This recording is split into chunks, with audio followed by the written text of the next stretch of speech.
Hi, hello, ನಮಸ್ತೆ.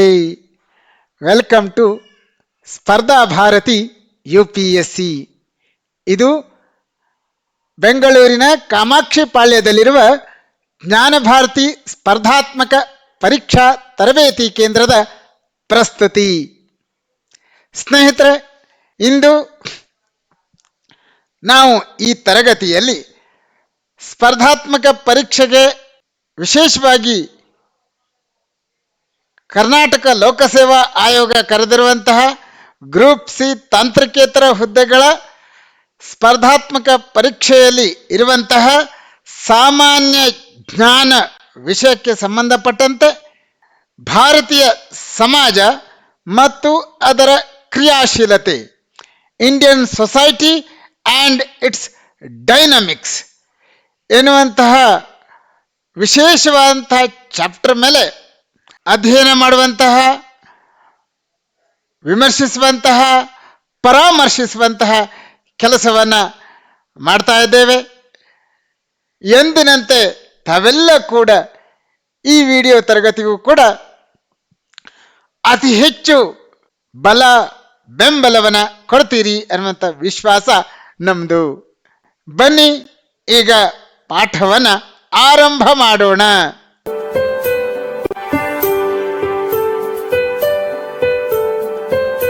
ಸ್ನೇಹಿತರೆ, ಭಾರತೀಯ ಸಮಾಜವು ವರ್ಣಾಶ್ರಮ ಧರ್ಮದ ಮೇಲೆ ನಿಂತಿದೆ.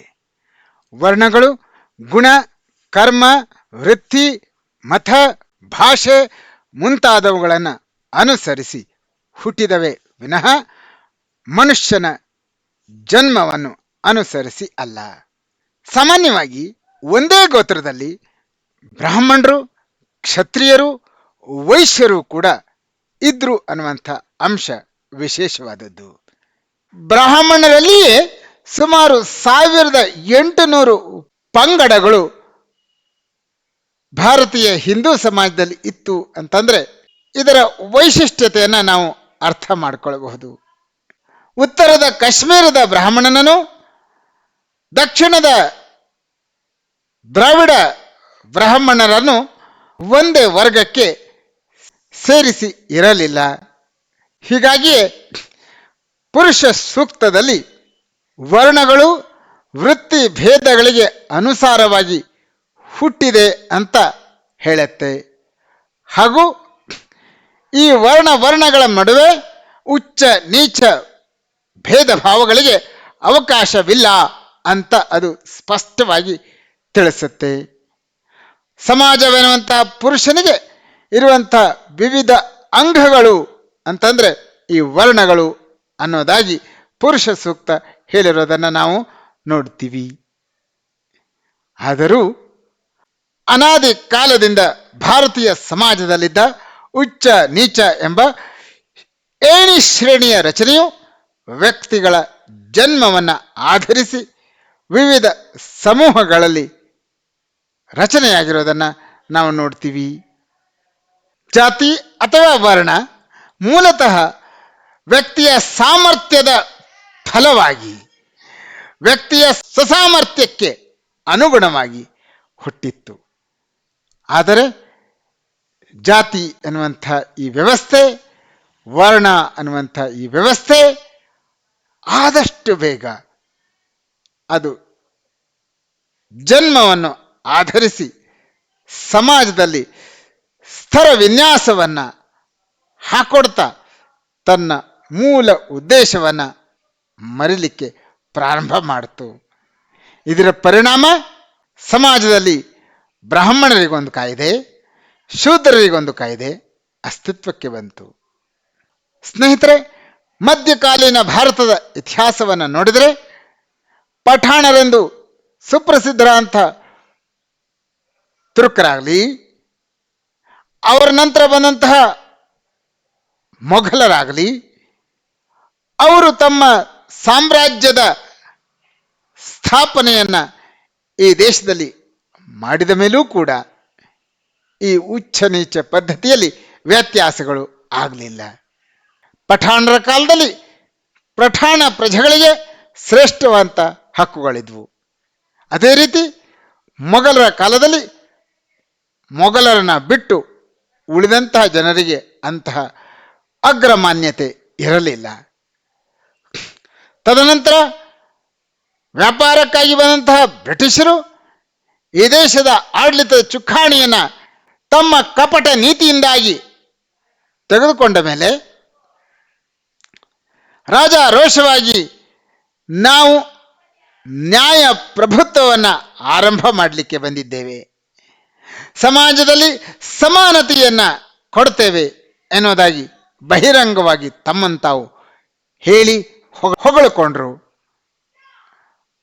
ಆದರೆ ಒಂದು ವೇಳೆ ಬ್ರಿಟಿಷ್ ನಾಗರಿಕ ಏನಾದರೂ ಅಪರಾಧಿಯಾಗಿದ್ದರೆ ಅವನಿಗಾಗಿಯೇ ವಿಶೇಷವಾದಂತಹ ಯುರೋಪಿಯನ್ನರೇ ನ್ಯಾಯಾಧೀಶರಾಗಿ ಕುಳಿತಿರುವಂತಹ ನ್ಯಾಯ ನಿರ್ಣಾಯಕ ಜ್ಯೂರಿಯ ವಿಶಿಷ್ಟ ಸೌಲಭ್ಯವನ್ನು ಕಲ್ಪಿಸಿಕೊಡೋದ್ರ ಮೂಲಕ ಅವರೂ ಕೂಡ ನಮ್ಮ ಸಮಾಜದಲ್ಲಿ ಅಸಮಾನತೆಯನ್ನು ಜೀವಂತವಾಗಿ ಇಡುವಲ್ಲಿ ತಮ್ಮದೇ ಅಂತ ಪಾತ್ರವನ್ನು ನಿರ್ವಹಿಸಿದರು. 1947 ಆಗಸ್ಟ್ 15 ನಂತರ ಭಾರತಕ್ಕೆ ಯಾವ ಸ್ವಾತಂತ್ರ್ಯ ಬರುತ್ತೆ ಆಗ ನಮ್ಮ ದೇಶದಲ್ಲಿ ನಮ್ಮದೇ ಅಂತ ಸಂವಿಧಾನವನ್ನು ರಚಿಸಿಕೊಂಡಾಗ ಭಾರತದ ಎಲ್ಲ ನಾಗರಿಕರು ಕೂಡ ಈ ದೇಶದ ಪ್ರಜಾಪ್ರಭುತ್ವದ ವ್ಯವಸ್ಥೆಗೆ ಅಧೀನರಾಗಿದ್ದಾರೆ. ಪ್ರಜೆಗಳಾಗಲಿ ಪ್ರಭುಗಳಾಗಲಿ ಇವರ ನಡುವೆ ಯಾವುದೇ ತರಹದ ತಾರತಮ್ಯತೆ ಇಲ್ಲ, ಎಲ್ಲರೂ ಕೂಡ ಸಮಾನರು ಅನ್ನೋದಾಗಿ ಸಮಾನತೆಯ ಮೂಲಭೂತ ಹಕ್ಕನ್ನು ನೀಡುವುದರ ಮೂಲಕ ಎಲ್ಲರನ್ನೂ ಕೂಡ ಸಮಾನವಾಗಿ ಕಾಣುವಂತಹ ಒಂದು ವ್ಯವಸ್ಥೆಯನ್ನು ನಾವು ರೂಪಿಸಿಕೊಂಡ್ವಿ. ಇಲ್ಲಿ ಜನ್ಮತಃ ಇರುವಂತಹ ಜಾತಿಗಾಗಲಿ ಧರ್ಮಕ್ಕಾಗಲಿ ಭಾಷೆಗಾಗಲಿ ವಿಶೇಷವಾದಂತಹ ಮನ್ನಣೆ ಅಥವಾ ರಕ್ಷಣೆಯನ್ನು ಕೊಡುವಂತಹ ಪದ್ಧತಿಯನ್ನು ರೂಪಿಸದೆ ಎಲ್ಲರೂ ಕಾನೂನಿನ ಎದುರುಗಡೆಗೆ ಸಮಾನರು ಅನ್ನುವಂತಹ ಒಂದು ಹೊಸ ಪರಿಕಲ್ಪನೆಯನ್ನು ಸ್ವತಂತ್ರ ಭಾರತದಲ್ಲಿ ಹಾಕಲಾಯಿತು. ಇದಕ್ಕೆ ಅಪವಾದ ಅನ್ನುವಂತೆ ಪರಿಶಿಷ್ಟ ಜಾತಿ ಪಂಗಡ ಹಾಗೂ ಇತರೆ ಹಿಂದುಳಿದ ವರ್ಗಗಳ ಜನರಿಗೆ ಕೆಲವು ವಿಶೇಷ ಸವಲತ್ತುಗಳನ್ನು ಶಿಕ್ಷಣ ಸರ್ಕಾರಿ ಉದ್ಯೋಗ ನೀಡಬೇಕಿದ್ರೆ ಮೀಸಲಾತಿಯ ಮೂಲಕ ಕಲ್ಪಿಸಿದ್ದು ಉಂಟು. ಆದರೆ ಯಾವುದೇ ಥರದ ಅಪರಾಧ ನಡೆದಾಗ ಜಾತಿ ಜನಾಂಗಗಳನ್ನು ಗಮನಿಸದೆ ಯಾವುದೇ ಥರದ ಅವಕಾಶಗಳನ್ನು ಕೊಡಬೇಕು ಅನ್ನುವಂತಹ ಸಂದರ್ಭಗಳು ಒದಗಿ ಬಂದಾಗ ಜಾತಿ ಜನಾಂಗವನ್ನು ಆಧರಿಸದೆ ಎಲ್ಲರಿಗೂ ಕೂಡ ಸಮಾನವಾಗಿ ಕಾಣುವಂತಹ ಸಮಾನತೆಯ ಭವ್ಯ ಭಾರತವನ್ನು ಕಟ್ಟಲಿಕ್ಕೆ ನಾವು ಸ್ವತಂತ್ರ ಭಾರತದಲ್ಲಿ ನಾಂದಿಯನ್ನು ಹಾಡಿದ್ವಿ ಅನ್ನುವಂಥದ್ದು ಒಂದು ತರಹದ ಸಂತೋಷದ ಹಾಗೂ ಹೆಮ್ಮೆಯ ಸಂಗತಿ. ಸ್ನೇಹಿತರೆ, ಅನಾದಿ ಕಾಲದಿಂದಲೂ ಕೂಡ ಕೆಲವು ಅನರ್ಹತೆಯನ್ನು ಅನುಭವಿಸಿದಂತಹ ಒಂದು ದುರ್ಬಲ ವರ್ಗ ಅಂತಂದರೆ ಅದು ಸ್ತ್ರೀ. ಮಾನವ ಸಮಾಜದಲ್ಲಿ ಸ್ತ್ರೀಯರನ್ನು ಮೊಟ್ಟ ಮೊದಲ ಬಾರಿಗೆ ನಿಕೃಷ್ಟ ಸ್ಥಿತಿಗೆ ಯಾವತ್ತು ತಳ್ಳಲಾಯಿತು ಅನ್ನುವಂಥದ್ದು ನಮಗೆ ತಿಳಿಯೋದಿಲ್ಲ. ಆದರೆ ಬಹುತೇಕ ಪ್ರಾಚೀನ ಸಮಾಜಗಳು ಸ್ತ್ರೀಯರಿಗೆ ನಾಗರಿಕತ್ವದ ಹಕ್ಕುಗಳನ್ನು ನಿರಾಕರಿಸಿರೋದನ್ನು ನಾವು ನೋಡ್ತೇವೆ. ಹೆಚ್ಚಾಗಿ ಎಲ್ಲ ಐತಿಹಾಸಿಕ ಸಮಾಜಗಳಲ್ಲಿಯೂ ಕೂಡ ಸ್ತ್ರೀ ಪುರುಷರಿಗೆ ಅಧೀನವಾಗಿತ್ತು. ಸ್ನೇಹಿತರೆ, ಸ್ತ್ರೀಯರು ಕಾಯ್ದೆಯ ದೃಷ್ಟಿಯಿಂದ ಸ್ವತಂತ್ರ ವ್ಯಕ್ತಿಗಳೆಂದು ಮೊಟ್ಟ ಮೊದಲು ಮನ್ನಿಸಿದಂತಹ ಸಾಮಾಜಿಕ ವ್ಯವಸ್ಥೆ ಅಂತಂದರೆ ಅದು ಇಸ್ಲಾಂ. ಆದರೆ ಅಲ್ಲಿ ಸ್ತ್ರೀ ಸಮಾನತೆ ಇತ್ತ ಅನ್ನುವಂತಹ ಪ್ರಶ್ನೆಯನ್ನು ಕೇಳಿದರೆ ಬಹುಶಃ ಅದಕ್ಕೆ ಉತ್ತರ ನಕಾರಾತ್ಮಕವಾಗಿ ಬರುತ್ತೆ. ಅಲ್ಲಿ ಸೈದ್ಧಾಂತಿಕವಾಗಿ ಸ್ತ್ರೀ ಪುರುಷರು ಒಂದೇ ಸಮಾನರು ಅಂತ ಹೇಳಿದರೂ ಆಚರಣೆಯಲ್ಲಿ ಅದು ಜಾರಿಗೆ ಬಂದಿರಲಿಲ್ಲ. ಅಲ್ಲಿಯೂ ಕೂಡ ಸ್ತ್ರೀಯರನ್ನ ಪುರುಷ ಸಮಾಜ ನಿಕೃಷ್ಟವಾಗಿ ನೋಡ್ತಾ ಇತ್ತು. ಯುರೋಪ್ನಲ್ಲಿ ಸ್ತ್ರೀಯರು ತಮ್ಮ ಹಕ್ಕುಗಳಿಗಾಗಿ, ತಮ್ಮ ಕಾಯ್ದೆಬದ್ಧ ಸಮಾನತೆಗಾಗಿ ಹೋರಾಟ ಮಾಡಬೇಕಂತ ಪರಿಸ್ಥಿತಿ ಉದ್ಭವವಾಗಿತ್ತು. ಆದರೆ ಸ್ವತಂತ್ರ ಭಾರತದಲ್ಲಿ ಸ್ತ್ರೀಯರು ಅಂತಹ ಕಹಿ ಭಾವನೆಯನ್ನು ಹೊಂದದೆ, ಸಂಘರ್ಷವನ್ನ ಮಾಡದೆ, ಪುರುಷರೊಡನೆ ಸಮಾನತೆಯನ್ನು ಕಾನೂನಿನ ಮೂಲಕ ಪಡೆದುಕೊಂಡ್ರು ಅನ್ನುವಂಥದ್ದು ವಿಶೇಷ. ಇದಕ್ಕೆ ಕಾರಣ ನಮ್ಮ ದೇಶದ ಮಹಿಳೆಯರು ಸ್ವಾತಂತ್ರ್ಯದ ಹೋರಾಟದ ಸಂದರ್ಭದಲ್ಲಿ ಅಸದೃಶ್ಯವಾಗಿ ಪಾಲ್ಗೊಂಡಿದ್ರು. ಒಂದು ವೇಳೆ ಮನೆಯಲ್ಲಿದ್ದರೂ ಕೂಡ ಪುರುಷರಿಗೆ ಭಾರತದ ಸ್ವಾತಂತ್ರ್ಯದ ಹೋರಾಟಕ್ಕೆ ಪ್ರೇರಣೆಯನ್ನು ಕೊಟ್ಟು ತಾವು ಮನೆಯ ಜವಾಬ್ದಾರಿಯನ್ನು ಹೊತ್ತು ಸ್ವಾತಂತ್ರ್ಯದ ಹೋರಾಟಕ್ಕಾಗಿ ಕಳುಹಿಸಿಕೊಡ್ತಾ ಇದ್ರು. ಅಷ್ಟೇ ಅಲ್ಲ, ಅನೇಕ ಮಹಿಳೆಯರು ಸ್ವಾತಂತ್ರ್ಯದ ರಣಾಂಗಣದಲ್ಲಿ ತಾವೇ ಸೇನಾನಿಗಳಾಗಿ ನಿಂತು ಹೋರಾಟ ಮಾಡ್ತಾ ಇರುವಂತಹ ಸನ್ನಿವೇಶಗಳನ್ನು ಕೂಡ ನಾವು ಇತಿಹಾಸದಲ್ಲಿ ನೋಡ್ತೇವೆ. ಹೀಗಾಗಿ ನಮ್ಮ ಸಮಾಜ ಸ್ತ್ರೀಯರಿಗೆ ಸಂವಿಧಾನದಲ್ಲಿ ಸಮಾನತೆಯ ಹಕ್ಕುಗಳನ್ನು ನೀಡಿರೋದನ್ನು ನೋಡ್ತೀವಿ. ತತ್ಪರಿಣಾಮ ಭಾರತೀಯ ಸಂಸತ್ತು, ರಾಜ್ಯ ವಿಧಾನಸಭೆಗಳು ಮೊದಲಾದ ಕಡೆಗಳಲ್ಲಿ ಸದಸ್ಯರಾಗಿ ಮಹಿಳೆಯರು ಆಯ್ಕೆಯಾದರು. ಈ ದೇಶದ ರಾಯಭಾರಿಗಳಾಗಿ ಕೇಂದ್ರ ಮತ್ತು ರಾಜ್ಯ ಸರ್ಕಾರಗಳಲ್ಲಿ ಮಹಿಳೆಯರು ಕೂಡ ಉದ್ಯೋಗವನ್ನು ಪಡೆದು ಪುರುಷರಿಗೆ ಸರಿಸಮಾನರಾಗಿ ನಿಂತು ಕಾರ್ಯವನ್ನು ನಿರ್ವಹಿಸಿದರು. ಸ್ವಾತಂತ್ರ್ಯ ಪೂರ್ವದಲ್ಲಿ ಭಾರತೀಯ ರಾಷ್ಟ್ರೀಯ ಕಾಂಗ್ರೆಸ್ಸಿನ ಅಧ್ಯಕ್ಷರಾಗಿ ಇಬ್ಬರು ಮಹಿಳೆಯರು ಅಧಿಕಾರವನ್ನು ವಹಿಸಿಕೊಂಡಿರೋದನ್ನು ನೋಡ್ತೀವಿ. ಸ್ವತಂತ್ರ ನಂತರ ಲಾಲ್ ಬಹದ್ದೂರ್ ಶಾಸ್ತ್ರಿ ಅವರು ಪ್ರಧಾನಿಗಳಾದ ನಂತರ ನಮ್ಮ ದೇಶದಲ್ಲಿ ಮಹಿಳೆಯರೊಬ್ಬರು ಪ್ರಧಾನಿಗಳಾಗಿರೋದನ್ನು ನಾವು ನೋಡ್ತೀವಿ. ಶ್ರೀಮತಿ ಇಂದಿರಾ ಗಾಂಧಿಯವರು ನಮ್ಮ ದೇಶದ ಪ್ರಧಾನಿಗಳಾಗಿ ಕಾರ್ಯಭಾರವನ್ನು ನಡೆಸಿರೋದನ್ನು ನೋಡ್ತೇವೆ. ಸ್ನೇಹಿತರೆ, ಒಂದು ಸಮಾಜ ಮುನ್ನಡಿಬೇಕು ಅಂತಂದರೆ ಅಲ್ಲಿ ಶಿಕ್ಷಣ ತುಂಬ ಮಹತ್ವದ ಪಾತ್ರವನ್ನು ವಹಿಸುತ್ತೆ.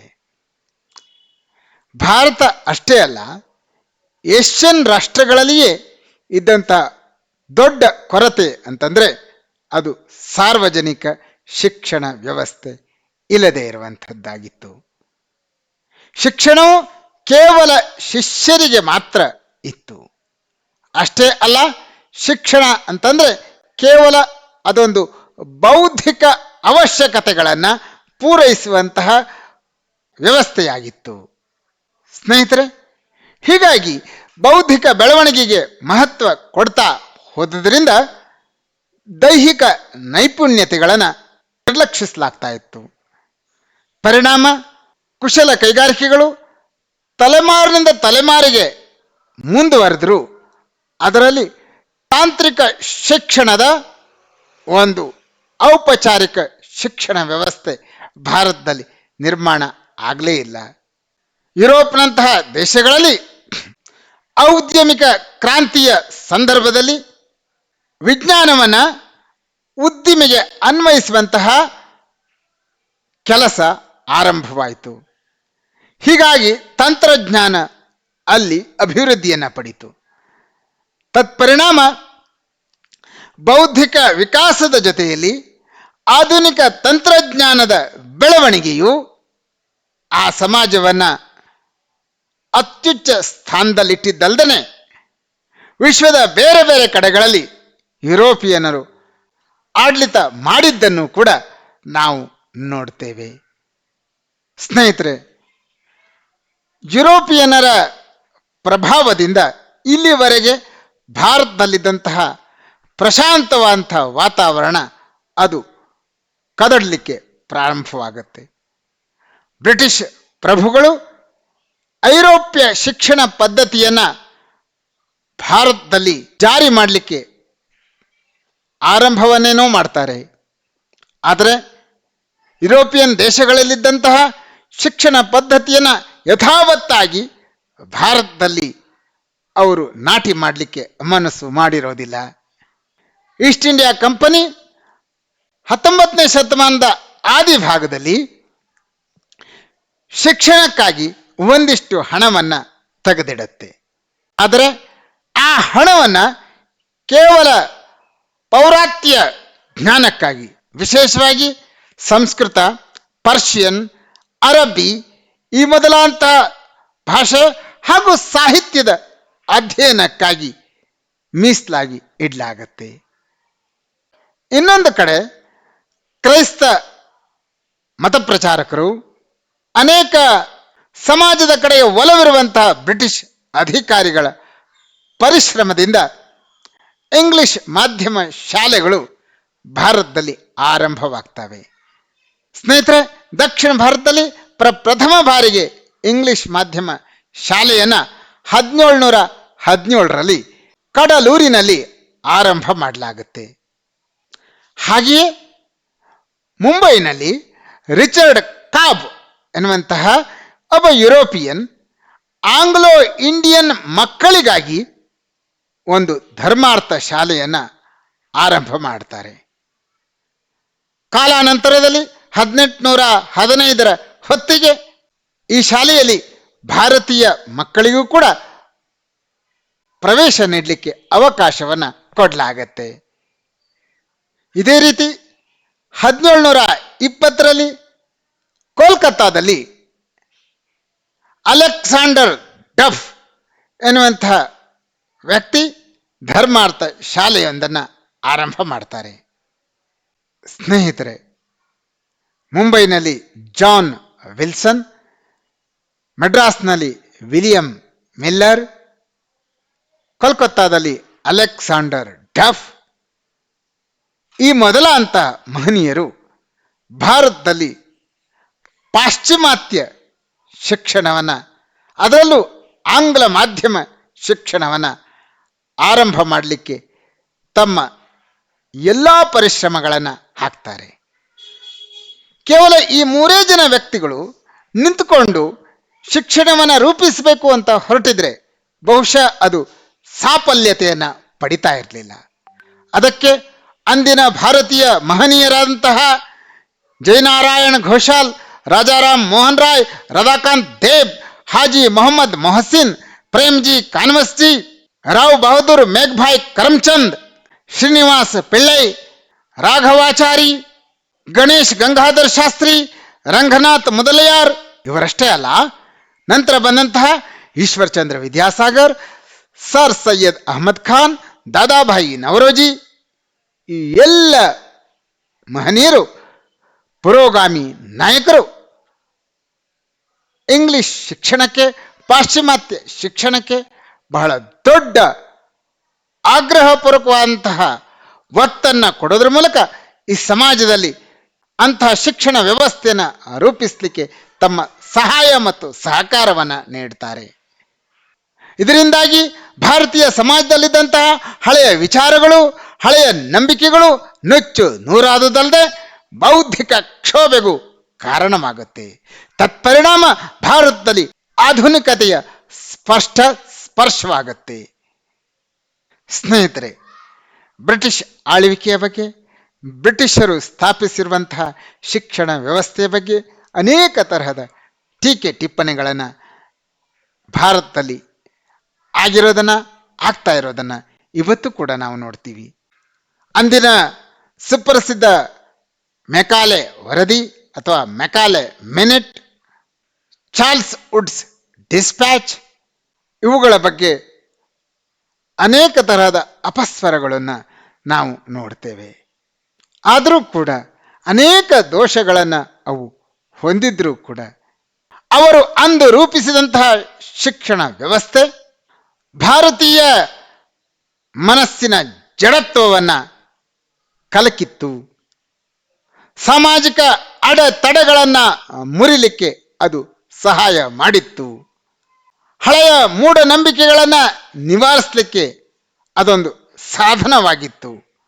ಅದರ ಜೊತೆಯಲ್ಲಿ ತಮಗೇ ಗೊತ್ತಿಲ್ಲದಂತೆ ವಿದ್ಯಾವಂತ ಸಮಾಜದಲ್ಲಿ ಹಾಗೂ ಸಾಮಾನ್ಯ ಸಾಮಾಜಿಕ ವ್ಯವಸ್ಥೆಯಲ್ಲಿ ರಾಷ್ಟ್ರೀಯ ಭಾವನೆಯನ್ನು ಸೃಷ್ಟಿಸಲಿಕ್ಕೆ, ಉದ್ಭವ ಮಾಡಲಿಕ್ಕೆ ಅದು ಸಹಾಯವನ್ನು ಮಾಡಿತ್ತು ಅಂದರೆ ತಪ್ಪಲ್ಲ. ಸ್ನೇಹಿತರೆ, ಅಂದು ಆರಂಭವಂತಹ ಪ್ರಾಥಮಿಕ ಮಾಧ್ಯಮಿಕ ಹಂತದ ಶಿಕ್ಷಣ ವ್ಯವಸ್ಥೆ, ಅದರಲ್ಲಿ ಮಾನವೀಯ ವಿಷಯಗಳಲ್ಲದೆ ವಿಜ್ಞಾನ, ತಂತ್ರಜ್ಞಾನ, ವಾಣಿಜ್ಯ ಈ ಮೊದಲಾದಂತಹ ವಿಷಯಗಳ ಕಲಿಕೆಗೂ ಕೂಡ ಅವಕಾಶವನ್ನು ಕೊಡಲಾಗಿತ್ತು. ಆ ನಂತರದ ದಿನಗಳಲ್ಲಿ ಭಾರತೀಯ ಶಿಕ್ಷಣ ವ್ಯವಸ್ಥೆಯಲ್ಲಿ, ಅದರಲ್ಲೂ ವಿಶ್ವವಿದ್ಯಾಲಯದ ಮಟ್ಟದಲ್ಲಿ ವಿಜ್ಞಾನ ತಂತ್ರಜ್ಞಾನದ ಕಡೆಗೆ ಹೆಚ್ಚು ಗಮನವನ್ನು ಕೊಡಲಾಗುತ್ತೆ. ಇಂಜಿನಿಯರಿಂಗ್ ಕಾಲೇಜುಗಳು ಕೂಡ ಆರಂಭ ಆಗ್ತವೆ.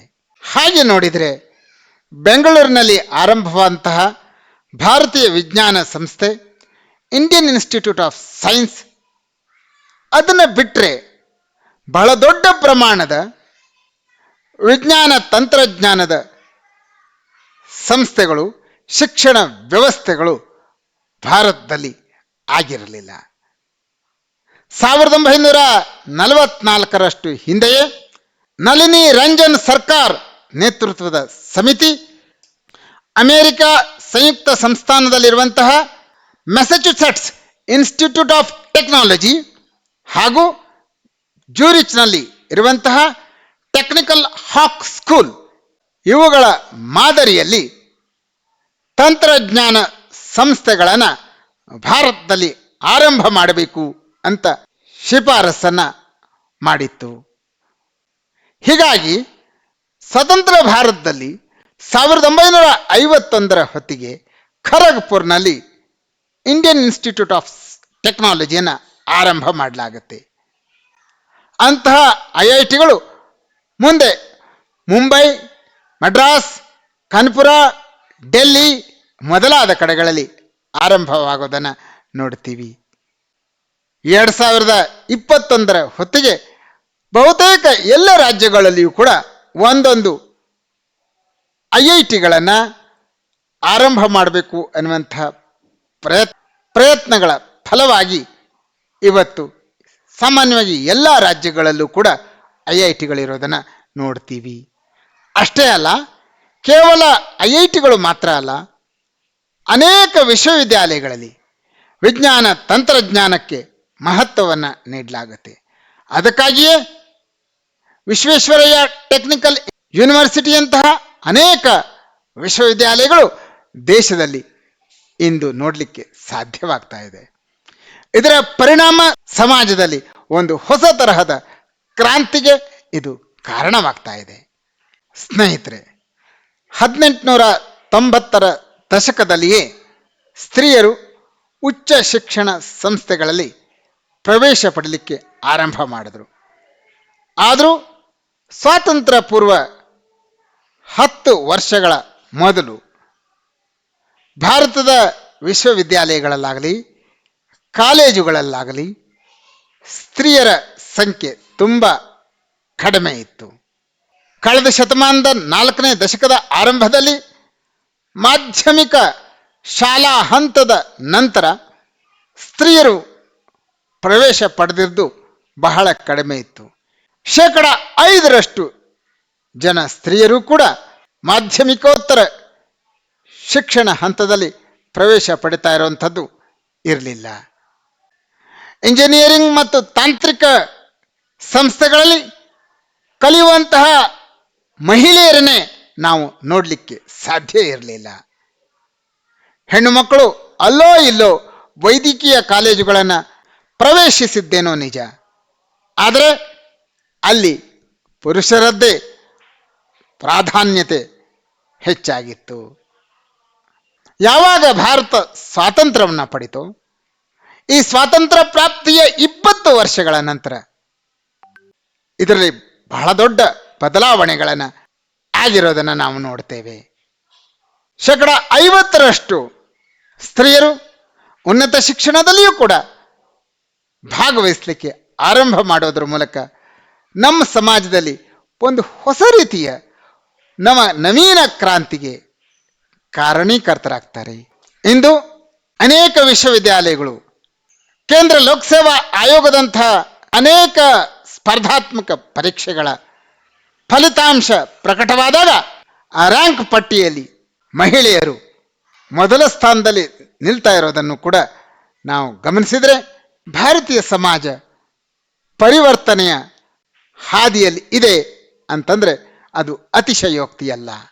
ಸ್ನೇಹಿತರೆ, ನಗರೀಕರಣದ ನೇರ ಪರಿಣಾಮ ಅಂತಂದರೆ ನಮ್ಮ ಸಮಾಜದಲ್ಲಿರುವಂತಹ ಧರ್ಮ, ಜಾತಿ, ಕುಟುಂಬಗಳ ಬಂಧನಗಳು ಸಡಿಲವಾಗ್ತವೆ.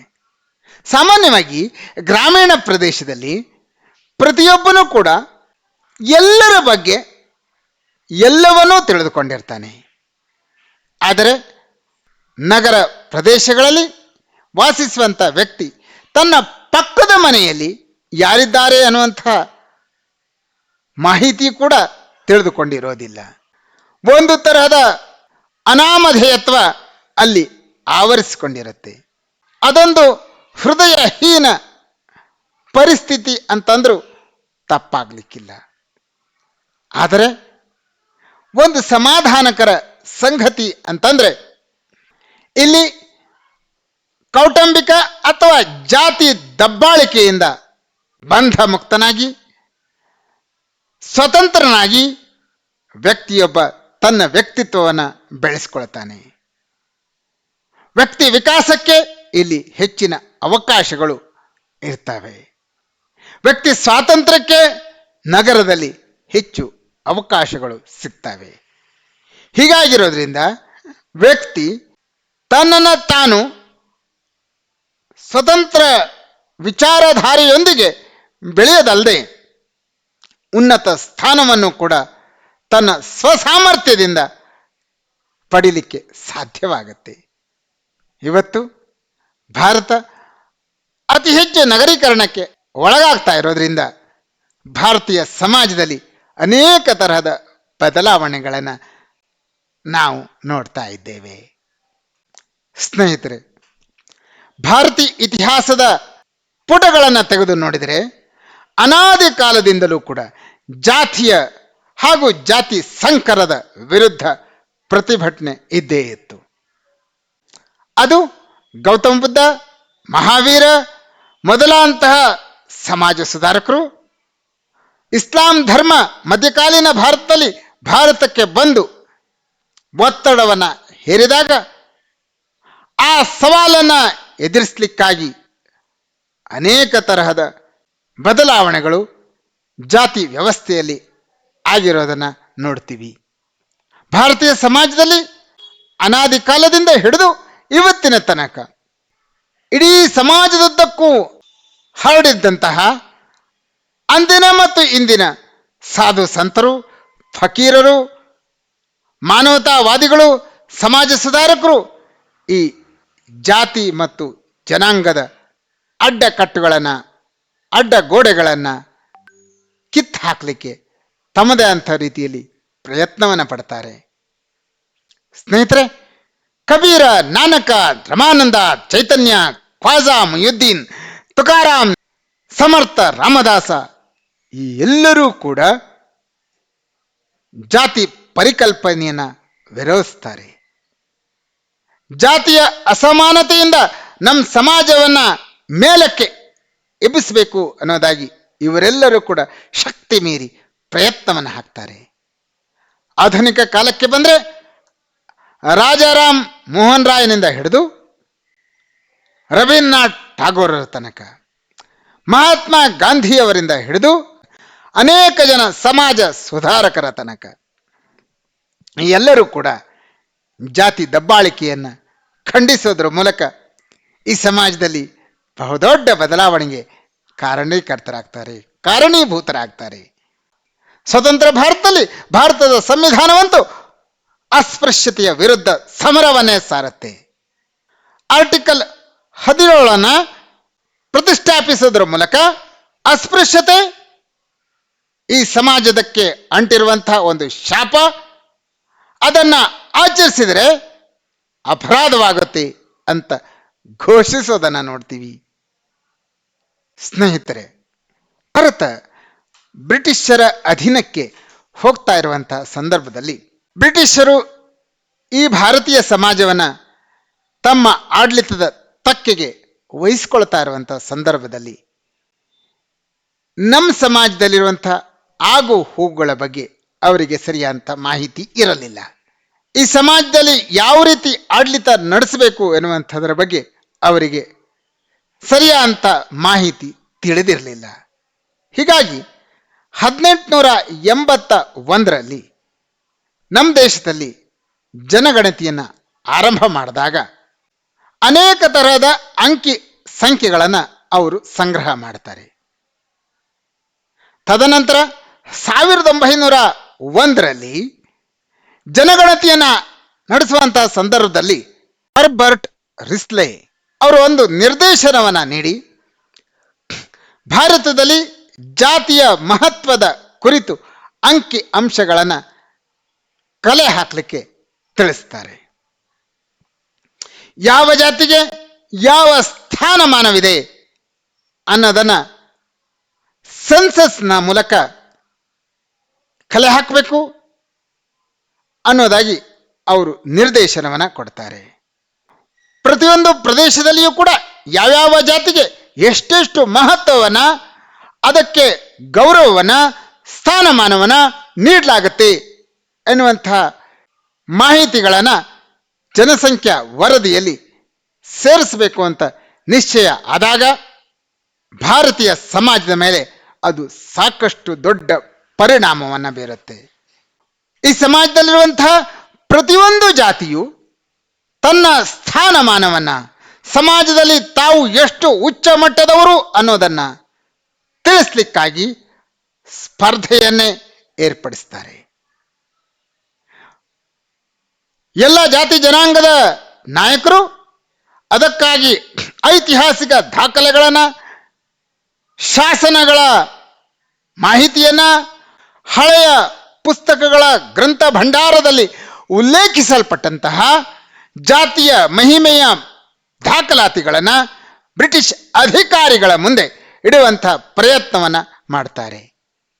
ಸ್ನೇಹಿತರೆ, ಹಾಗೆ ನೋಡಿದರೆ 1901ರ ಜನಗಣತಿಯ ಸಂದರ್ಭದಲ್ಲಿ ಜಾತಿಯ ಉಚ್ಚ ಸ್ಥಾನಗಳನ್ನು, ಅದರ ಸ್ಥಾನಮಾನಗಳನ್ನು ಕಲೆ ಹಾಕೋದಕ್ಕಿಂತ ಮೊದಲು ಈ ಸಮಾಜದಲ್ಲಿ ಜಾತಿ ಒಂದು ಗಂಭೀರವಾದಂಥ ವಿಷಯ ಆಗಿರಲೇ ಇಲ್ಲ.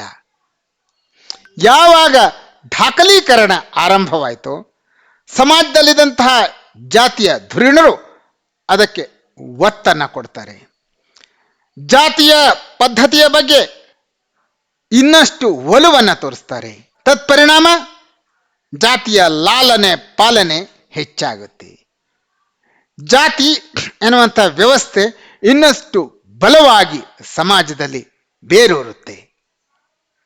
ಇದಕ್ಕೆ ಇಂಬು ಕೊಡುವಂತೆ ಆವತ್ತಿನ ಜಮೀನ್ದಾರಿ ಪದ್ಧತಿಯಂತಹ ಲ್ಯಾಂಡ್ ರೆವಿನ್ಯೂ ಸೆಟ್ಲ್ಮೆಂಟ್ಗಳನ್ನು ಜಾರಿಗೊಳಿಸುವಾಗ ಸಮಾಜದಲ್ಲಿ ಹೆಚ್ಚು ಮಹತ್ವ ಇರುವಂತಹ ಉಚ್ಚ ಜಾತಿ ಜನಾಂಗದ ಜನರಿಗೆ ಪ್ರಥಮ ಪ್ರಾಶಸ್ತ್ಯವನ್ನು ಬ್ರಿಟಿಷರು ನೀಡುತ್ತಾರೆ. ಹೀಗಾಗಿ ಉಚ್ಚ ಜಾತಿಯ ಜನರಿಗೆ ಜಮೀನ್ದಾರಿಕೆಯ ಯಜಮಾನತ್ವ ಹೋಗ್ತಾ ಇರೋದನ್ನು ನೋಡ್ತೀವಿ. ಹೀಗಾಗಿಯೇ ಇಂದು ಕೂಡ ಉಚ್ಚ ಜಾತಿ ಜನಾಂಗದ ಜನರ ಹತ್ರ ಹೆಚ್ಚು ಭೂಮಿ ಇದೆ ಅಂತ ಅಂದರೆ ಅದಕ್ಕೆ ಅಂದು ಬ್ರಿಟಿಷರು ಹಾಕಿಕೊಟ್ಟಂಥ ಆ ಆದರ್ಶವೇ ಕಾರಣ ಆಯಿತು. ಇಷ್ಟೇ ಅಲ್ಲ ಸ್ನೇಹಿತರೆ, ಮುಂಬೈನಲ್ಲಿ ಭಾರತದಲ್ಲಿ ಮೊಟ್ಟ ಮೊದಲ ಬಾರಿಗೆ ಹತ್ತಿ ಬಟ್ಟೆ ಗಿರಣಿಗಳು ಆರಂಭವಾಗ್ತವೆ. ಕೋಲ್ಕತ್ತಾದಲ್ಲಿಯೂ ಕೂಡ ಸೆಣಬಿನ ಗಿರಣಿಗಳು ಪ್ರಾರಂಭವಾಗ್ತವೆ. ಅಲ್ಲಿ ಈ ಎಲ್ಲ ಕಾರ್ಖಾನೆಗಳು, ಮಿಲ್ಲುಗಳು, ಫ್ಯಾಕ್ಟ್ರಿಗಳು ಆರಂಭವಾದಾಗ ಕಾರ್ಮಿಕರನ್ನಾಗಲಿ ಅಥವಾ ಬೇರೆ ಬೇರೆ ತರಹದ ಉದ್ಯೋಗಿಗಳನ್ನು ನೇಮಕ ಮಾಡಿಕೊಳ್ಳುವಾಗ ಜಾತಿಗೆ ಪ್ರಾಧಾನ್ಯತೆಯನ್ನು ನೀಡಲಾಗುತ್ತೆ. ಈಗಾಗಲೇ ಯಾರು ಆ ಕಾರ್ಖಾನೆಗಳಲ್ಲಿ, ಆ ಮಿಲ್ಲುಗಳಲ್ಲಿ ಕೆಲಸ ಮಾಡ್ತಾ ಇದ್ದಾರೋ ಅವರು ತಮ್ಮ ಸಂಬಂಧಿಕರನ್ನ, ತಮ್ಮ ಜಾತಿ ಜನಾಂಗದವರನ್ನೇ ನೇಮಕ ಮಾಡಲಿಕ್ಕೆ ಪ್ರಥಮ ಪ್ರಾಶಸ್ತ್ಯವನ್ನು ನೀಡಲಾಗುತ್ತೆ. ಹೀಗಾಗಿ ನಮ್ಮ ಸಮಾಜದಲ್ಲಿ ಜಾತಿ ಎನ್ನುವಂಥ ವ್ಯವಸ್ಥೆ ಇನ್ನಷ್ಟು ವ್ಯವಸ್ಥಿತವಾಗಿ ಬೇರು ಹೊರಲಿಕ್ಕೆ ಕಾರಣೀಕರ್ತರಾಗ್ತಾರೆ ಒಂದು ತರಹದಲ್ಲಿ ಬ್ರಿಟಿಷರು. ಸ್ನೇಹಿತರೆ, 1935 ಹೊತ್ತಿಗೆ ಬ್ರಿಟಿಷ್ ಸಾಮ್ರಾಜ್ಯದ ಕೊನೆಯ ಹಂತದಲ್ಲಿ ಗವರ್ಮೆಂಟ್ ಆಫ್ ಇಂಡಿಯಾ ಆಕ್ಟ್ 1935 ಅನ್ನು ಜಾರಿಗೆ ತರಲಾಗುತ್ತೆ. ಆ ಆ್ಯಕ್ಟ್ನಲ್ಲಿ ಒಂದು ವಿಶೇಷವಾದಂಥ ಶೆಡ್ಯೂಲನ್ನು ನಿರ್ಮಾಣ ಮಾಡೋದ್ರ ಮೂಲಕ ಶೆಡ್ಯೂಲ್ ಕಾಸ್ಟ್ ಮತ್ತು ಶೆಡ್ಯೂಲ್ ಟ್ರೈಬನ್ನು ರೆಕಗ್ನೈಸ್ ಮಾಡಲಾಗುತ್ತೆ. 1935ನಲ್ಲಿರುವಂತಹ ಭಾರತ ಸರ್ಕಾರದ ಕಾಯ್ದೆಯಲ್ಲಿ ಬರುವಂತಹ ಶೆಡ್ಯೂಲ್ನ ಕಾರಣಕ್ಕಾಗಿಯೇ ಈ ಜನಾಂಗದ ಜನರನ್ನು ಶೆಡ್ಯೂಲ್ ಕಾಸ್ಟ್ ಮತ್ತು ಶೆಡ್ಯೂಲ್ ಟ್ರೈಬ್ ಅನ್ನುವಂಥ ಪದಗಳಿಂದ ಕರೆಯೋದನ್ನು ನಾವು ನೋಡ್ತೀವಿ. ಅದೇ ಮುಂದೆ ಸಮಾಜದಲ್ಲಿ ಜನಜನಿತವಾಗುತ್ತೆ.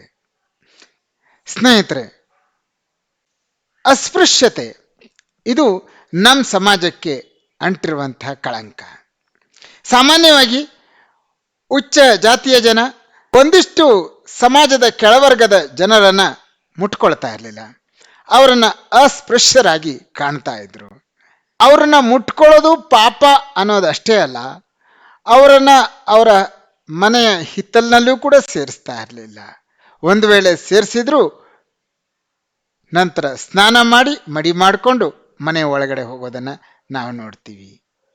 ಅಷ್ಟೇ ಯಾಕೆ, ಸ್ಪರ್ಶ ಜನಾಂಗ, ಉಚ್ಚ ಜನಾಂಗ ನಡೆದಾಡುವಂಥ ಬೀದಿಯಲ್ಲಿ ಒಂದು ವೇಳೆ ಅಸ್ಪೃಶ್ಯರು ಬರ್ತಾ ಇದ್ದಾರೆ ಅಂತ ಆದರೆ ಅವರ ಗಾಳಿ ಸೋಕಿದ್ರೂ ಕೂಡ ತಮ್ಮ ಪಾವಿತ್ರತೆಗೆ ಧಕ್ಕೆ ಬಂತು ಅಂತ ಹೇಳಿ ಸ್ನಾನಾದಿ ಕರ್ಮಗಳನ್ನು ಮುಗಿಸಿ ಮನೆಗಳಿಗೆ ಹೋಗುವಂತಹ ಒಂದು ಅನಿಷ್ಟ ಪದ್ಧತಿ ನಮ್ಮ ಸಮಾಜದಲ್ಲಿತ್ತು. ಆ ಅಸ್ಪೃಶ್ಯ ಜನರಿಗೆ ಸಾರ್ವಜನಿಕ ಸ್ಥಳಗಳಲ್ಲಿ, ಸಾರ್ವಜನಿಕ ಬಾವಿ ಕೆರೆಗಳಲ್ಲಿ ನೀರನ್ನು ತೆಗೆದುಕೊಳ್ಳಿಕ್ಕೆ ಅವಕಾಶಗಳಿರ್ತಾ ಇರಲಿಲ್ಲ. ದೇವಾಲಯಗಳಲ್ಲಿ, ಮಠ ಮಂದಿರಗಳಲ್ಲಿ ಪ್ರವೇಶ ಇರಲಿಲ್ಲ. ಜನಸಾಮಾನ್ಯರಂತೆ ಅವರನ್ನು ನೋಡ್ತಾ ಇರಲಿಲ್ಲ. ಊರಿನ ಆಚೆ ಗುಡಿಸಲುಗಳಲ್ಲಿ ಅವರು ವಾಸ ಮಾಡಬೇಕಾಗ್ತಿತ್ತು. ಇಂತಹ ಅನಿಷ್ಟ ಪದ್ಧತಿಯ ವಿರುದ್ಧ ಭಾರತದ ಸ್ವಾತಂತ್ರ್ಯ ಹೋರಾಟದ ಚಳವಳಿಯ ಕಾಲದಲ್ಲಿಯೇ ಅನೇಕ ತರಹದ ಚಳವಳಿಗಳು ಆಗಿರೋದನ್ನು ನೋಡ್ತೀವಿ. ಇದರಲ್ಲಿ ಸಮಾಜದ ಕಟ್ಟ ಕಡೆಯ ಜಾತಿ ಜನಾಂಗದ ನಾಯಕರು, ಸಂತರು, ಸಮಾಜ ಸುಧಾರಕರು ಒಂದು ಕಡೆ ಚಳವಳಿ ಮಾಡಿದರೆ, ನಮ್ಮ ಸಮಾಜದ ಉಚ್ಚ ಕೋಟಿಯ ಜನ ಅಥವಾ ಉಚ್ಚ ಕುಲದ ಜನ ಯಾರು ಪ್ರಗತಿಪರರಿದ್ದಾರೋ ಅವರು ಕೂಡ ಈ ಅಸ್ಪೃಶ್ಯತೆಯ ವಿರುದ್ಧ ತಮ್ಮ ಧ್ವನಿಯನ್ನು ಎತ್ತಾರೆ. ಹಾಗೆ ಎದ್ದಂತಹ ಮಹಾತ್ಮರಲ್ಲಿ ಮಹಾತ್ಮ ಗಾಂಧಿ, ಡಾಕ್ಟರ್ ಬಾಬಾ ಸಾಹೇಬ್ ಅಂಬೇಡ್ಕರ್, ಮಹಾತ್ಮ ಜ್ಯೋತಿ ಬಾಪುಲೆ, ಸಂತ ನಾರಾಯಣ ಗುರು, ಪೆರಿಯಾರ್, ಇ.ವಿ. ರಾಮಸ್ವಾಮಿ ನಾಯ್ಕರ್, ಈ ಥರದ ಅನೇಕ ಜನರ ಹೆಸರನ್ನು ನಾವು ಹೆಸರಿಸಬಹುದು. ಅಂಬೇಡ್ಕರ್ ಅವರು ಈ ನಿರ್ಬಂಧದ ವಿರುದ್ಧ ಉಚ್ಚ ಧ್ವನಿಯನ್ನು ಎತ್ತಾರೆ. ಮಹಾತ್ಮ ಗಾಂಧೀಜಿಯವರು ಹರಿಜನ ಸೇವಕ ಸಂಘವನ್ನು ಕಟ್ಟಿಕೊಂಡು ಈ ದುಷ್ಟ ಪದ್ಧತಿಯನ್ನು ತೆಗೆದುಹಾಕಲಿಕ್ಕೆ ಪ್ರಯತ್ನಿಸ್ತಾರೆ.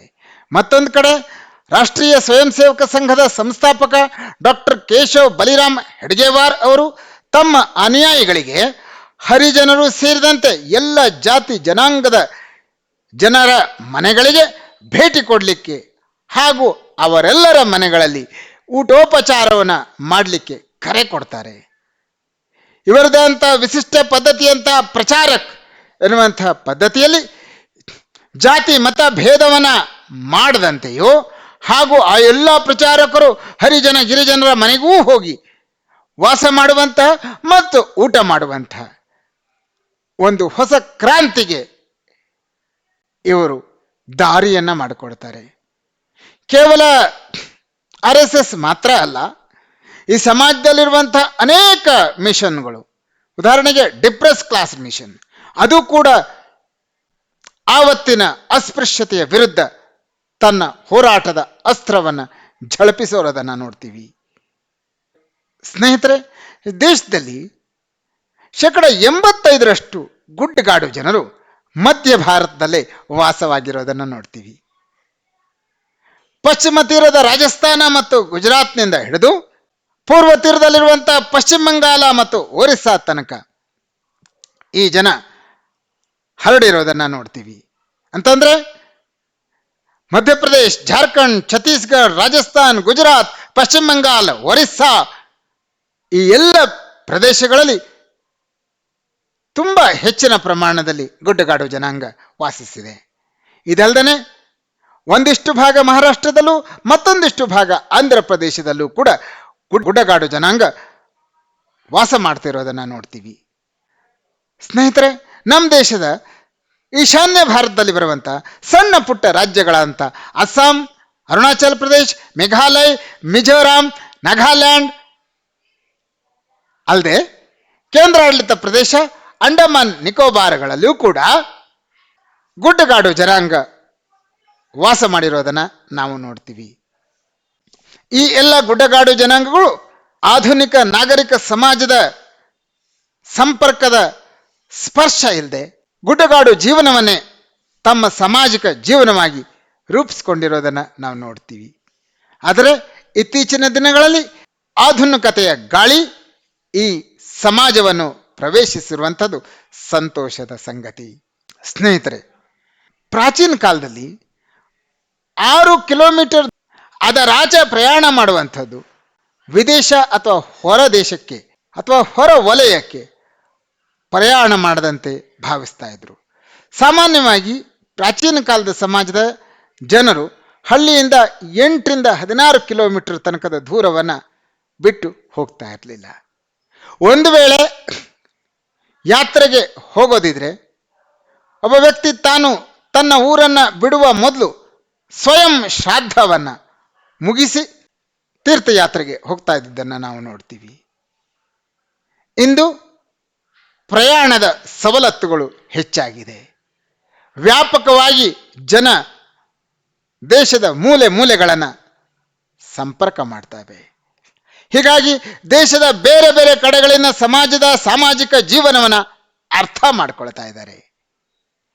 ತತ್ಪರಿಣಾಮವಾಗಿ ನಾವೆಲ್ಲ ಒಂದು, ನಾವೆಲ್ಲ ಬಂಧು ಎನ್ನುವಂಥ ಭಾವನೆಗಳು ಜನಸಾಮಾನ್ಯರಲ್ಲಿ ಮತ್ತು ಸಮಾಜದಲ್ಲಿ ಏಕೀಭಾವವಾಗಿ ಮೂಡಿ ಬರ್ತಾ ಇರೋದನ್ನು ನಾವು ನೋಡ್ತೀವಿ. ಒಂದು ಕಾಲದಲ್ಲಿ ಕೇವಲ ತೀರ್ಥಕ್ಷೇತ್ರಗಳಿಗೆ ಮಾತ್ರ ಭಾರತೀಯ ಸಮಾಜದ ಸಜ್ಜನರು ಭೇಟಿ ಕೊಡ್ತಾ ಇದ್ರು. ಇಂದು ಕೇವಲ ತೀರ್ಥಕ್ಷೇತ್ರ ಅಷ್ಟೇ ಅಲ್ಲದೆ ಪುರಾಣ ಪುಣ್ಯ ಕ್ಷೇತ್ರಗಳ ಜೊತೆಯಲ್ಲಿ ಕಲೆ, ಕೈಗಾರಿಕೆ ಅವುಗಳನ್ನು ನೋಡ್ಲಿಕ್ಕಾಗಿಯೇ ಜನ ಪ್ರವಾಸಕ್ಕೆ ಹೋಗ್ತಾರೆ.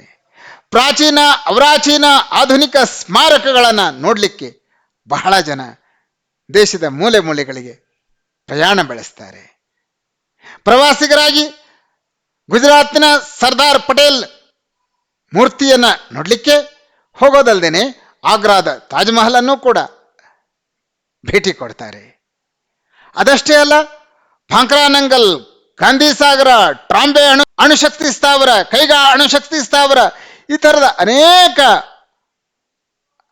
ಪ್ರಸಿದ್ಧ ಸ್ಥಳಗಳಿಗೂ ಕೂಡ ಸಮಾಜದ ನಾಗರಿಕರು ಭೇಟಿ ಕೊಡ್ತಾ ಇರೋದ್ರಿಂದ ನಾವೆಲ್ಲ ಒಂದೇ ರಾಷ್ಟ್ರಕ್ಕೆ ಸೇರಿದವರು ಎನ್ನುವಂತಹ ಏಕತಾ ಭಾವನೆ ನಮ್ಮ ಸಮಾಜದಲ್ಲಿ ಮೂಡಲಿಕ್ಕೆ ಕಾರಣ ಆಗಿದೆ. ಸ್ನೇಹಿತರೆ, ನಾವು ಕತೆ ಪುರಾಣಗಳಲ್ಲಿ ಅನೇಕ ಸಂದರ್ಭದಲ್ಲಿ ಮಾನವರ ಮಾರಾಟದ ಪ್ರಸಂಗಗಳನ್ನು ಓದ್ತಾ ಇದ್ವಿ. ಸತ್ಯ ಹರಿಶ್ಚಂದ್ರನಂತಹ ಕಥಾ ಹಂದರದಲ್ಲಿ ಮಾನವ ಮಾರಾಟದ ಬಗ್ಗೆ ನಮಗೆ ಮಾಹಿತಿ ಸಿಗುತ್ತೆ. ಬ್ರಿಟಿಷರ ಕಾಲದಲ್ಲಿ ಕೋಲ್ಕತ್ತಾದಂತಹ ಕಡೆಗಳಲ್ಲಿ ಬೀದಿಗಳಲ್ಲಿ ಕೂಗಿ ಮಕ್ಕಳನ್ನು ಮಾರಾಟ ಮಾಡಲಾಗ್ತಾ ಇತ್ತು. ಗುಲಾಮರನ್ನ ಒಂದು ಜಿಲ್ಲೆಯಿಂದ ಖರೀದಿಸಿ ತಂದು ಮತ್ತೊಂದು ಜಿಲ್ಲೆಯಲ್ಲಿ ಮಾರಾಟ ಮಾಡುವಂಥ ಪದ್ಧತಿ ಇತ್ತು.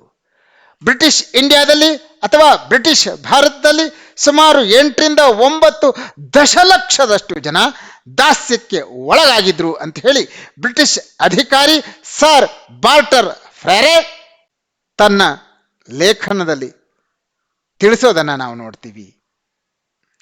ಸ್ನೇಹಿತರೆ, ಕೇವಲ ಕೋಲ್ಕತ್ತಾ ಮಾತ್ರ ಅಲ್ಲ, ಬೆಂಗಾಲ್, ಮದ್ರಾಸ್, ಅಸ್ಸಾಂ, ಕೊಡಗು, ಮುಂಬೈನ ದಕ್ಷಿಣ ಭಾಗ ಈ ಮೊದಲಾಂತ ಸ್ಥಳಗಳಲ್ಲಿ ಕೂಡ ಜೀತ ಪದ್ಧತಿ ಅಸ್ತಿತ್ವದಲ್ಲಿತ್ತು. ಸಾಲ ತೀರಿಸದ ಕಾರಣಕ್ಕಾಗಿ ಜೀತ ಮಾಡುತ್ತಿದ್ದವರು ಸೇರಿದಂತೆ ಅನೇಕ ಕಾರಣಕ್ಕಾಗಿ ದಾಸ್ಯದ ಜೀವನವನ್ನು ನಡೆಸ್ತಾ ಇದ್ದಂತಹ 1200 ಜನರನ್ನ ಅಸ್ಸಾಂದ ಕಾಮರೂಪದಿಂದ ಅಂದಿನ ಬ್ರಿಟಿಷ್ ಸರ್ಕಾರ ಮುಕ್ತ ಮಾಡಿತ್ತು ಅನ್ನುವಂತಹ ಅಂಶವನ್ನು ನಾವು ಬ್ರಿಟಿಷ್ ದಾಖಲೆಗಳಿಂದ ತಿಳಿದುಕೊಳ್ಳಬಹುದಾಗಿದೆ. ಸ್ನೇಹಿತರೆ, ರಾಜಮನೆತನದ ದಬ್ಬಾಳಿಕೆಗೆ ಒಳಗಾದಂಥ ಜನ ರಾಜಪುಟಾಣದಿಂದ ದಕ್ಷಿಣ ಭಾರತಕ್ಕೆ ನಿರ್ಯಾತಗೊಳ್ತಾ ಇದ್ರು, ರಫ್ತುಗೊಳ್ತಾ ಇದ್ರು.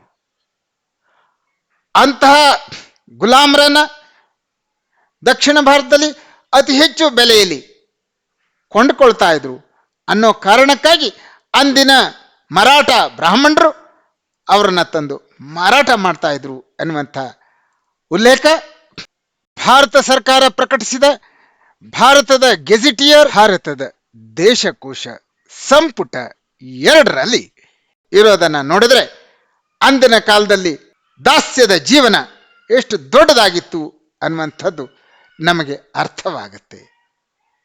ಆದರೆ 1811ರಲ್ಲಿ ಒಂದು ಕಾನೂನನ್ನು ಅಥವಾ ಒಂದು ನಿಯಮವನ್ನು ಹೊರಡಿಸೋದ್ರ ಮೂಲಕ ಬ್ರಿಟಿಷ್ ಸರ್ಕಾರ ಪೋರ್ಟ್ ವಿಲಿಯಂ ಪ್ರೆಸಿಡೆನ್ಸಿಗೆ ಒಳಗಾದಂಥ ಯಾವುದೇ ಪ್ರಾಂತದಲ್ಲಿ ಅಕ್ರಮವಾಗಿ ಗುಲಾಮರನ್ನ ತಂದು ಮಾರಾಟ ಮಾಡುವಂತಿಲ್ಲ ಅಂತ ನಿಷೇಧ ಹೇರುತ್ತೆ.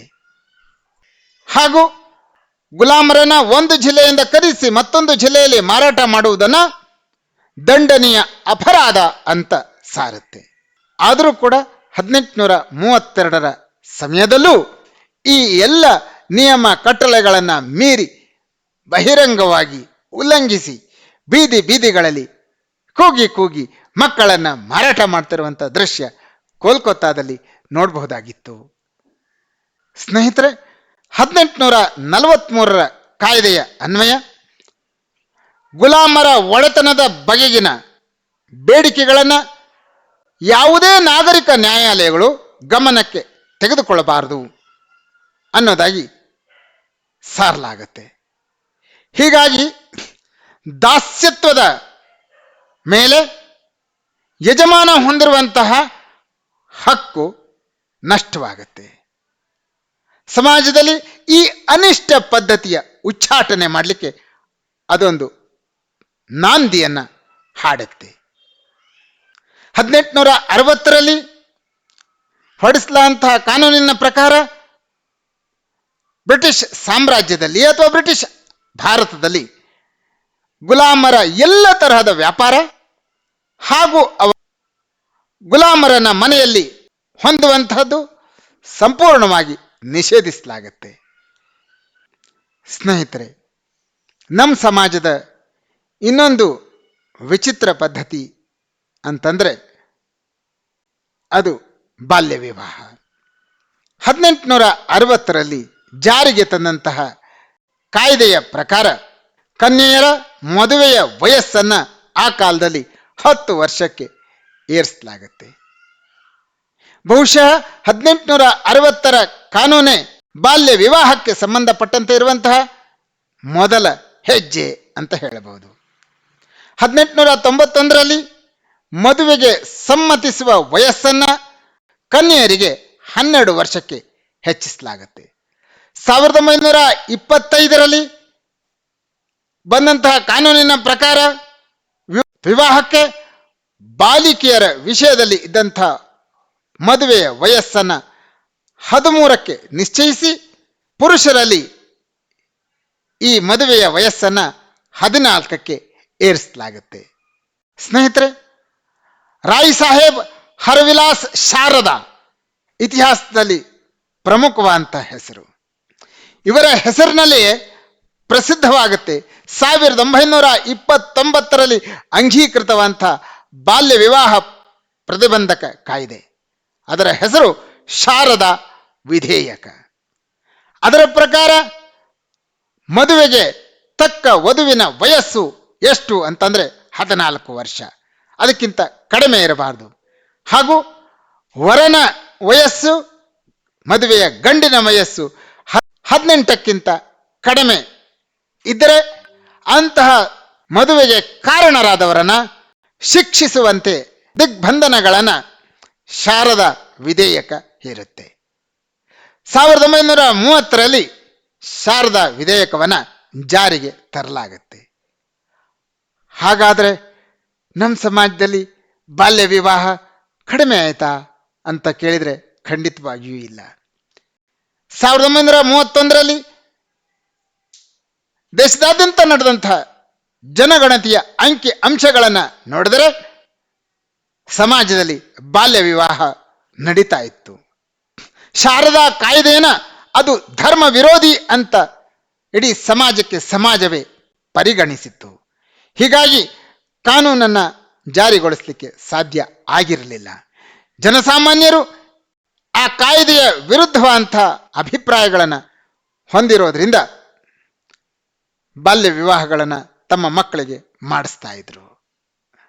ಅದಾದ ನಂತರ ಸ್ವತಂತ್ರ ಭಾರತದಲ್ಲಿ 1955ರಲ್ಲಿ ಹಿಂದೂ ವಿವಾಹ ಕಾಯ್ದೆಯನ್ನು ಜಾರಿಗೆ ತರಲಾಗುತ್ತೆ. ಆ ಕಾಯ್ದೆ ಪ್ರಕಾರ ಮದುವೆಗೆ ವರನ ವಯಸ್ಸು 18 ಹಾಗೂ ವಧುವಿನ ವಯಸ್ಸು 15 ಅಂತ ನಿಶ್ಚಯ ಮಾಡಲಾಗುತ್ತೆ.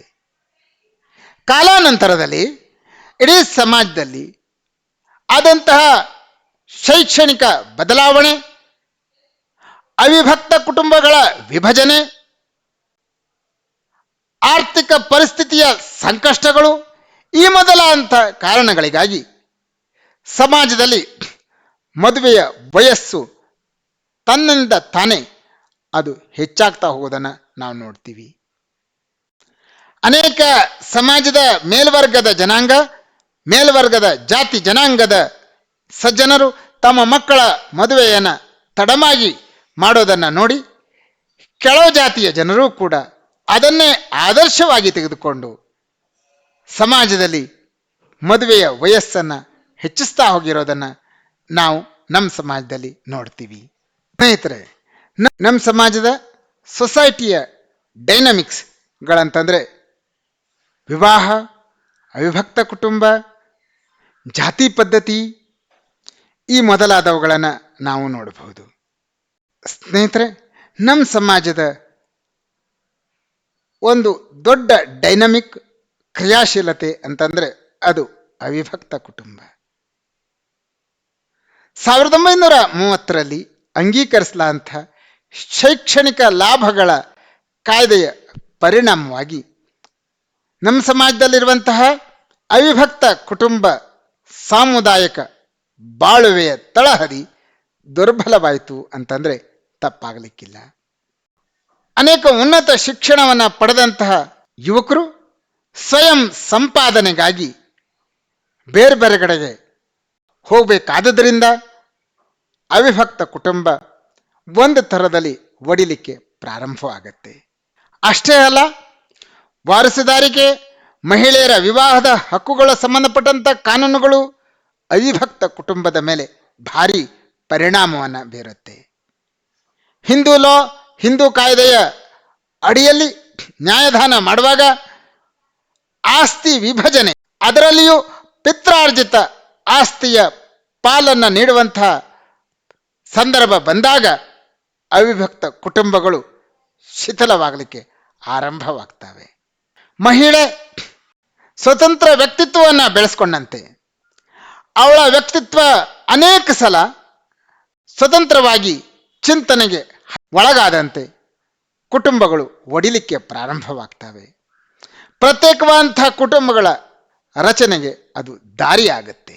ಸ್ನೇಹಿತರೆ, ನಮ್ಮ ಸಮಾಜದ ಮತ್ತೊಂದು ಡೈನಾಮಿಕ್ ಅಥವಾ ಕ್ರಿಯಾಶೀಲತೆ ಅಂತಂದರೆ ಅದು ಜಾತಿ ಪದ್ಧತಿ. ಜಾತಿ ಪದ್ಧತಿ ಅದೆಷ್ಟು ಬಲವಾಗಿ ಬೀರಿತ್ತು ಈ ಸಮಾಜದಲ್ಲಿ ಅಂತಂದರೆ, ಹಿಂದೂ ಧರ್ಮದಲ್ಲಿನ ಉಕ್ಕಿನ ಕಂಬಗಳ ತಳಕಟ್ಟನ್ನು ಒಡಿಲಿಕ್ಕೆ ಸಾಧ್ಯವೇ ಇಲ್ಲ ಅಂತ ಬ್ರಿಟಿಷರು ಭಾವಿಸ್ತಾರೆ. ಜಾತಿಗೆ ಸಂಬಂಧಪಟ್ಟಂತಹ ವಿವಾದಗಳ ಇತ್ಯರ್ಥಕ್ಕೆ ವಿಶೇಷ ನ್ಯಾಯಾಲಯದಂತೆ ಒಂದು ಕಚೇರಿಯನ್ನು ಸ್ಥಾಪಿಸೋದನ್ನು ಬಿಟ್ಟರೆ ಬ್ರಿಟಿಷರು ಬಹುತೇಕ ತಟಸ್ಥ ನೀತಿಯನ್ನು ಅನುಸರಿಸ್ತಾರೆ. ಸ್ನೇಹಿತರೆ, ಆದರೆ 19ನೇ ಶತಮಾನದ ಆರಂಭದಲ್ಲಿ ಪಾಶ್ಚಾತ್ಯ ವಿಚಾರದ ಪ್ರಭಾವಕ್ಕೆ ಒಳಗಾದಂತಹ ನಮ್ಮ ಸಮಾಜ, ಕ್ರೈಸ್ತ ಮಿಷನರಿಗಳ ಟೀಕೆಗೆ ಒಳಗಾದಂಥ ನಮ್ಮ ಸಮಾಜ ಅನೇಕ ಕಡೆಗಳಲ್ಲಿ ಜಾತಿಯ ಬಗ್ಗೆ ತನ್ನಂತಾನು ವಿಮರ್ಶೆಗೆ ಒಳಪಡಿಸೋದನ್ನು ನಾವು ನೋಡ್ತೀವಿ.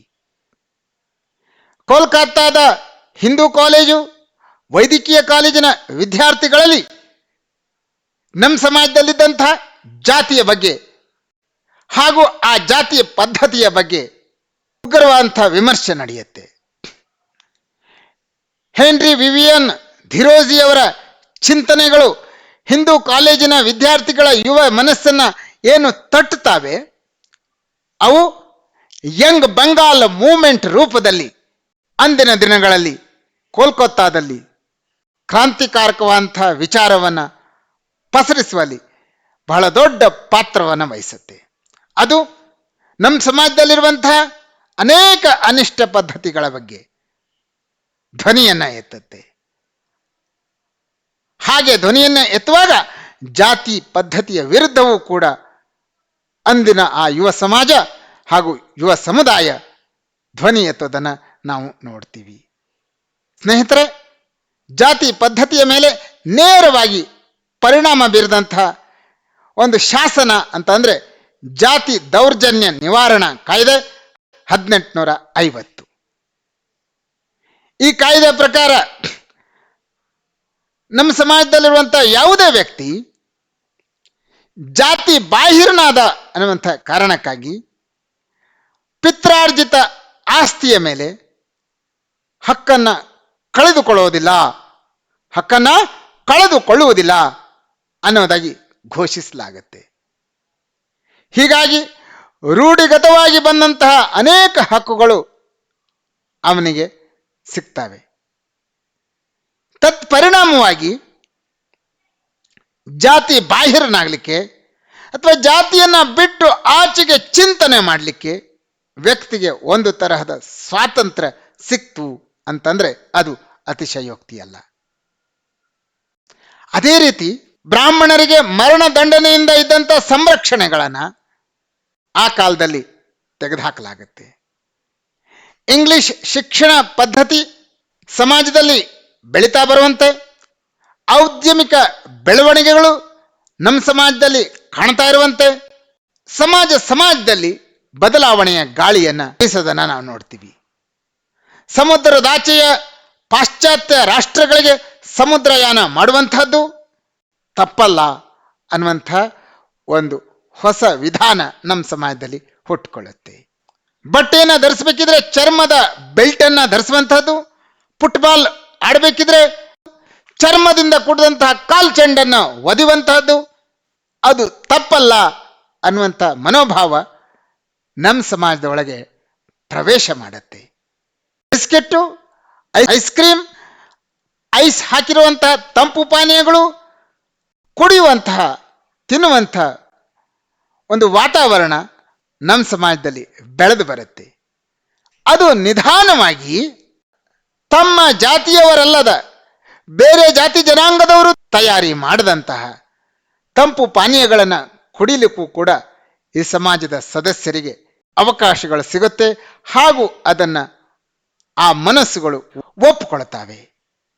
ಹೀಗಾಗಿ ಜಾತೀಯತೆಯ ಸಡಿಲತೆಯನ್ನು ನಾವು ಆಧುನಿಕ ಭಾರತೀಯ ಸಮಾಜದಲ್ಲಿ ಕಾಣೋದನ್ನು ನೋಡ್ತೇವೆ.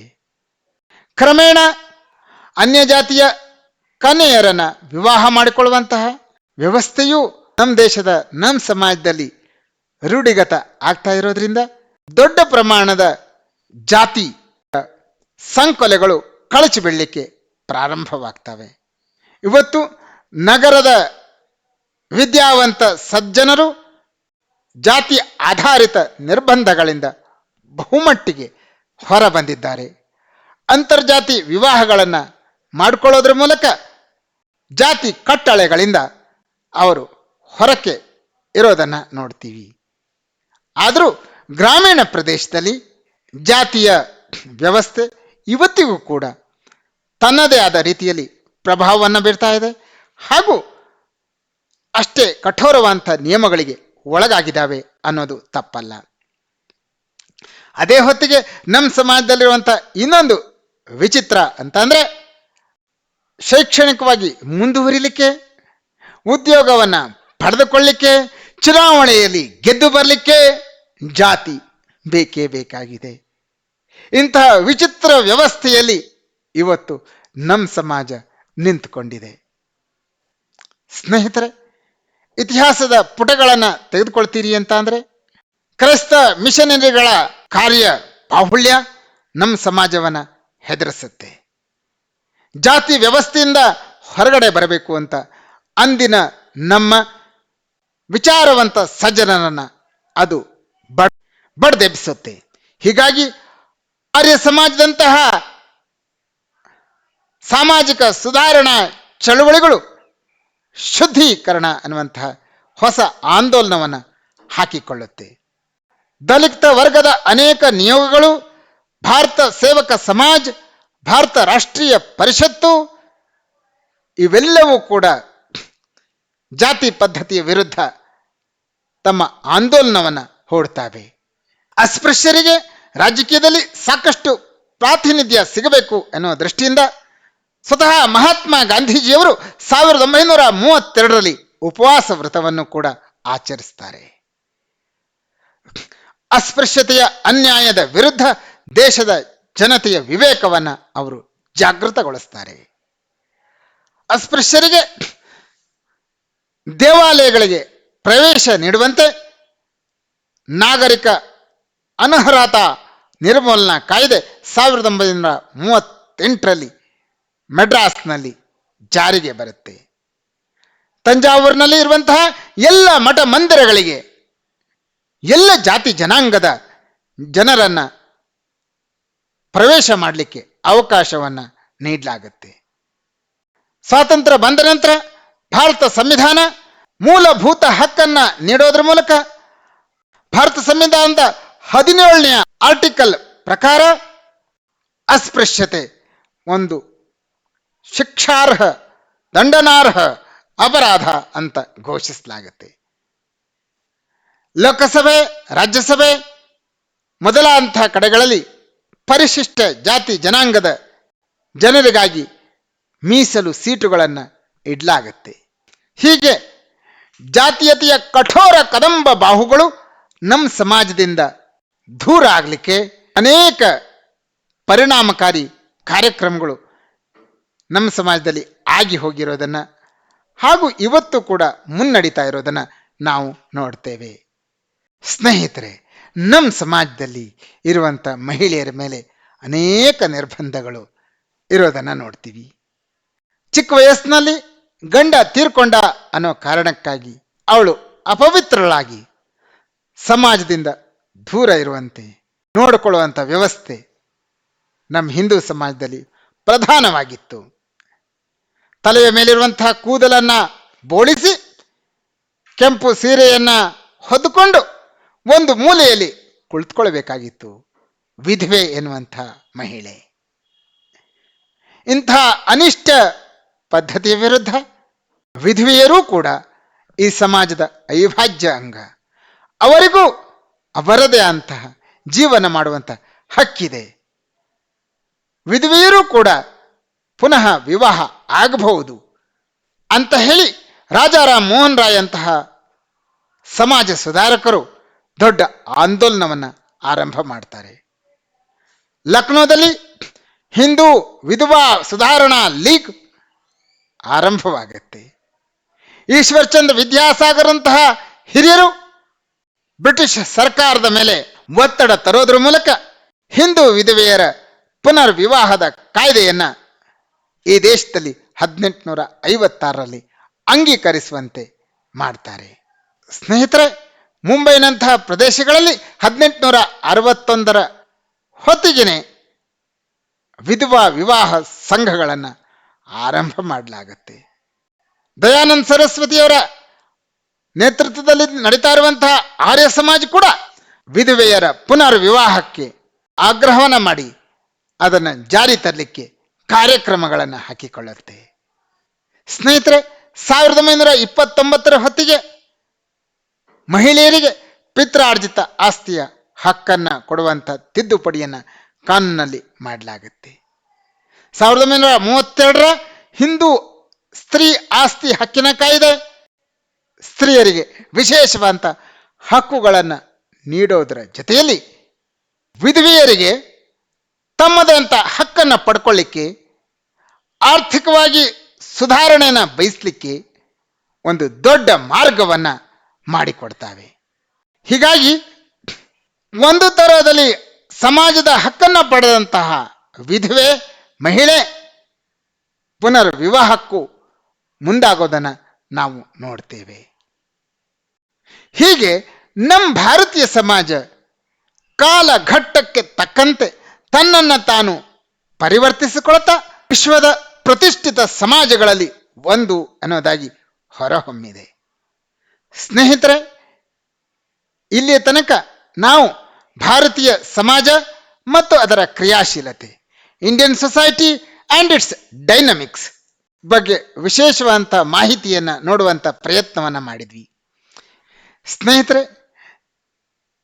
ನಿಮಗೆ ನಮ್ಮ ಪ್ರಯತ್ನ ಇಷ್ಟ ಆಯಿತು ಅಂತಾದರೆ ದಯಮಾಡಿ ನಿಮ್ಮೊಂದು ನೆಚ್ಚಿನ ಲೈಕ್ ಕೊಡಿ, ಹಾಗೂ ನಿಮ್ಮ ಎಲ್ಲ ಸ್ನೇಹಿತರಿಗೆ ನಮ್ಮ ಈ ವಿಡಿಯೋ ತರಗತಿಯನ್ನು ಶೇರ್ ಮಾಡೋದ್ರ ಮೂಲಕ ಈ ಜ್ಞಾನ ಪ್ರವಾಹವನ್ನು ಹಂಚುವಂತಹ ಕೆಲಸದಲ್ಲಿ ಭಾಗಿಗಳಾಗಿ. ಈ ತನಕವೂ ನೀವು ಸ್ಪರ್ಧಾ ಭಾರತೀಯ ಈ ಯೂಟ್ಯೂಬ್ ಚಾನಲನ್ನು ಸಬ್ಸ್ಕ್ರೈಬ್ ಮಾಡಿಕೊಂಡಿಲ್ಲ ಅಂತಾದರೆ ದಯಮಾಡಿ ಸಬ್ಸ್ಕ್ರೈಬ್ ಮಾಡಿಕೊಳ್ಳಿ. ನಿಮ್ಮೆಲ್ಲ ಸ್ನೇಹಿತರಿಗೆ ಸಬ್ಸ್ಕ್ರೈಬ್ ಮಾಡಿಕೊಳ್ಳಿಕ್ಕೆ ಪ್ರೋತ್ಸಾಹಿಸಿ. ಅತ್ಯುತ್ತಮವಂತಹ ನಿಮ್ಮ ಅನಿಸಿಕೆಗಳನ್ನು ನಮಗೆ ಕಾಮೆಂಟ್ ಸೆಕ್ಷನ್ನಲ್ಲಿ ಬರೆದು ತಿಳಿಸೋದ್ರ ಮೂಲಕ ನಮ್ಮ ಈ ಪ್ರಯತ್ನವನ್ನು ನೀವು ಬೆನ್ತಟ್ಟಿ ಹರಸಿ ಹಾರೈಸಿ ನಿಮ್ಮ ಎಲ್ಲ ಸ್ಪರ್ಧಾತ್ಮಕ ಪರೀಕ್ಷೆಗಳಿಗೆ ಶುಭವಾಗಲಿ, ಶುಭಂ ಅಂತ ಹೇಳ್ತಾ ಇವತ್ತಿನ ಈ ತರಗತಿಯನ್ನು ಇಲ್ಲಿಗೆ ಮುಗಿಸ್ತೇವೆ. ನಮಸ್ತೆ, ಜೈ ಹಿಂದ್, ಬಾಯ್.